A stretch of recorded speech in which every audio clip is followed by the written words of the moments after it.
Hello दोस्तों, स्वागत है आपका हमारे चैनल पीकेएस ऑफिशियल में। इसके पिछले क्लासेस में हम सभी साइंस सीरीज का बायोलॉजी का 1 से लेकर 10 तक सीरीज को कंप्लीट किया है। अगर आपने नहीं देखा है तो इन सभी क्लासेस का लिंक डिस्क्रिप्शन बॉक्स में दे दिया गया है, वहां से आप देख सकते हैं। आज से हमने साइंस सीरीज का फिजिक्स का सीरीज 1 से शुरू करने जा रहे हैं, क्योंकि कोई भी one day exam like railway ALP, technician, RPF, NTPC, group D, science etcetera, इन सभी एग्जामों के लिए फिजिक्स बहुत ही इम्पोर्टेंट होने वाला है। क्लास अगर आपको पसंद आए तो लाइक, शेयर और सब्सक्राइब कर दीजिएगा, और समय निकालकर अपने दोस्तों को भी शेयर कर दीजिएगा, ताकि जितने भी स्टूडेंट इस क्षेत्र से जुड़े हुए हैं उनको भी काफ़ी लाभ होने वाला है। तो चलिए शुरू करते हैं।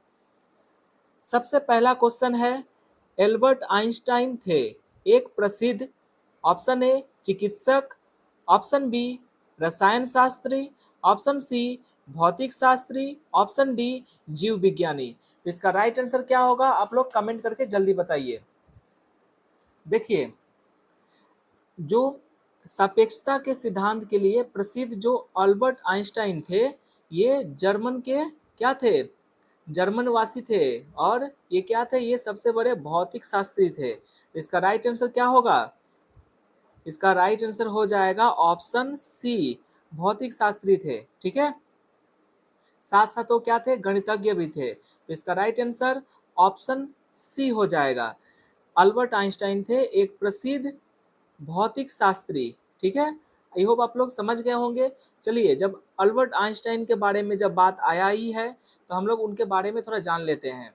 अल्बर्ट आइंस्टाइन को प्रकाश विद्युत प्रभाव के सिद्धांत के लिए 1921 में भौतिक का नोबेल पुरस्कार मिला। ठीक है, और आइंस्टाइन ने 3 प्रमुख सिद्धांत दिए थे। पहला है विशिष्ट सापेक्षता का सिद्धांत, दूसरा है प्रकाश विद्युत प्रभाव का सिद्धांत, और तीसरा है द्रव्यमान ऊर्जा समतुल्यता का सिद्धांत, जिसको हम लोग क्या कहते हैं, E = mc²।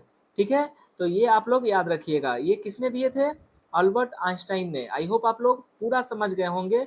ठीक है, चलिए नेक्स्ट क्वेश्चन देखते हैं। नेक्स्ट क्वेश्चन है, टेलीफोन का आविष्कार किसने किया।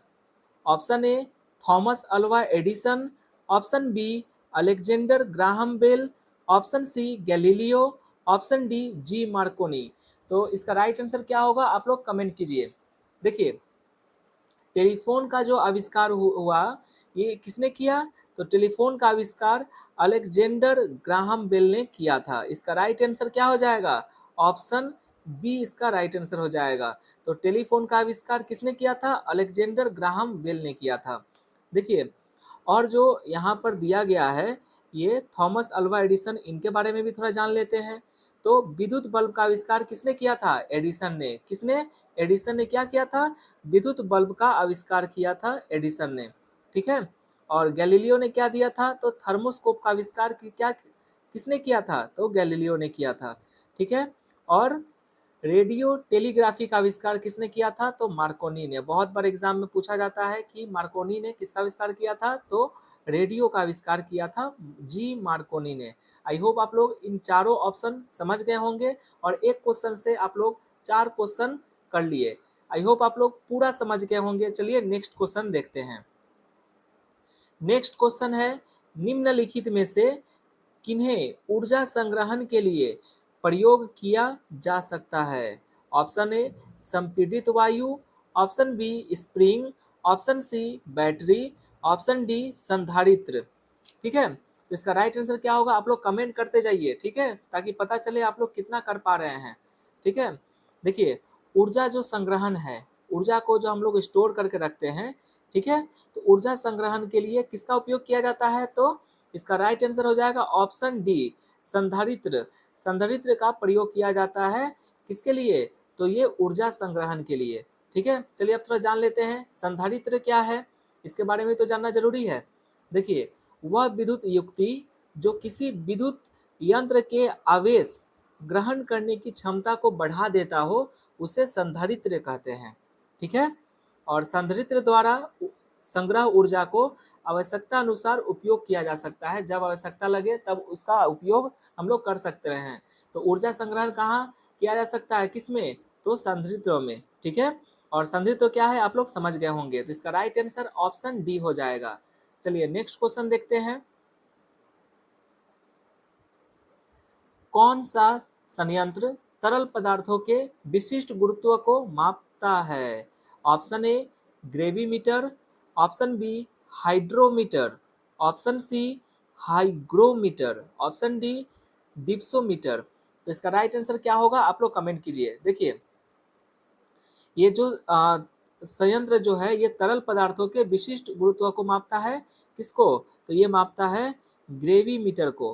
ग्रेविमीटर का ये संयंत्र तरल पदार्थों के विशिष्ट गुरुत्व को मापता है, किसका, ग्रेविमीटर को। आई होप आप लोग समझ गए होंगे। देखिए और यहाँ पर क्या है, हाइड्रोमीटर। हाइड्रोमीटर से बहुत बार एग्जाम में सवाल पूछता है कि हाइड्रोमीटर क्या है। ये हाइड्रोमीटर जो है यह द्रवों का अपेक्षित घनत्व मापता है। हाइड्रोमीटर से हम लोग क्या मापते हैं, तो द्रव का अपेक्षित घनत्व को मापा जाता है। और इसी का एक है हाइग्रोमीटर। इसमें आप लोग कंफ्यूज मत होइएगा, यहाँ पर है हाइड्रो और यहाँ पर है हाइग्रो। हाइग्रोमीटर से वायुमंडलीय व्याप्त जो आर्द्रता मापी जाती है, ठीक है। तो एक से आर्द्रता मापी जाती है और एक से अपेक्षित घनत्व मापा जाता है। आई होप आप लोग समझ गए होंगे। चलिए नेक्स्ट क्वेश्चन देखते हैं। नेक्स्ट क्वेश्चन है, समय के साथ वेग में परिवर्तन को किससे परिभाषित किया गया है? एक बार फिर से समझ लीजिए, समय के साथ वेग में परिवर्तन को किससे परिभाषित किया गया है? ऑप्शन ए बल को, ऑप्शन बी गति को, ऑप्शन सी कार्य को, ऑप्शन डी त्वरण को। तो इसका राइट आंसर क्या होगा आप लोग कमेंट कीजिए।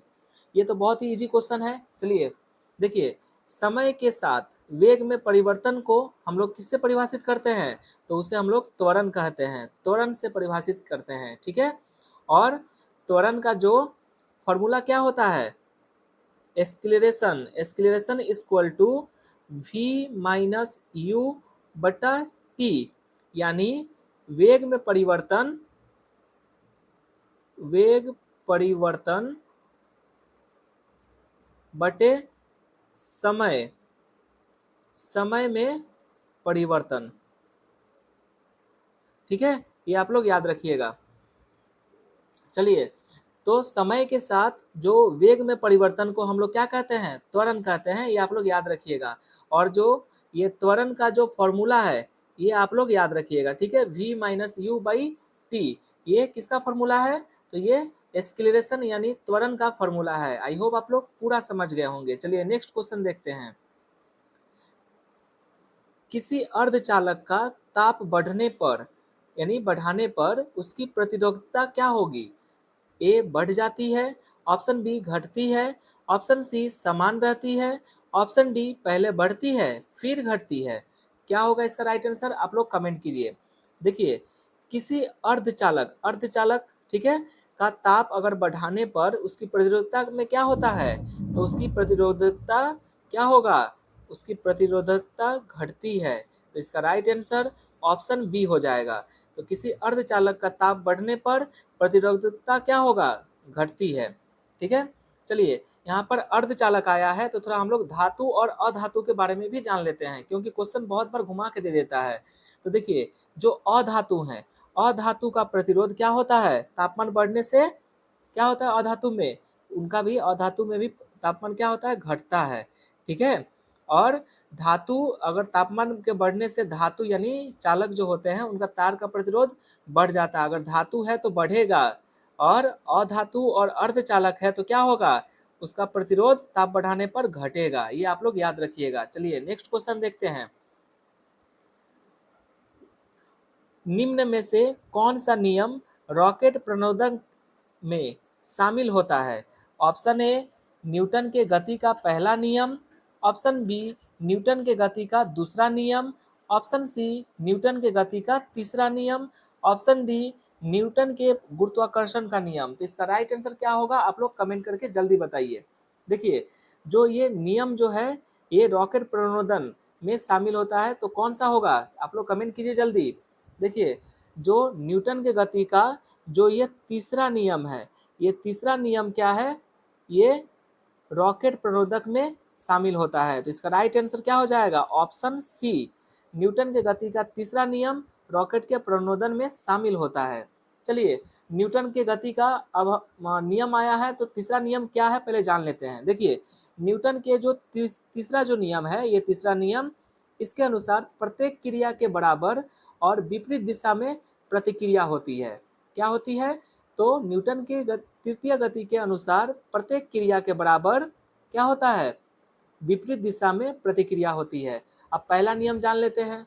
पहला नियम क्या है, तो न्यूटन के प्रथम नियम से किसकी भाषा प्राप्त होती है, तो बल की परिभाषा प्रथम नियम से परिभाषित होती है। किसका, न्यूटन के प्रथम नियम से बल की परिभाषा का पता चलता है। और न्यूटन के दूसरे नियम से, तो न्यूटन के दूसरे नियम से बल का सूत्र मालूम होता है। ठीक है, तो ये आप लोग याद रखिएगा, न्यूटन के पहला नियम, दूसरा नियम और तीसरा नियम।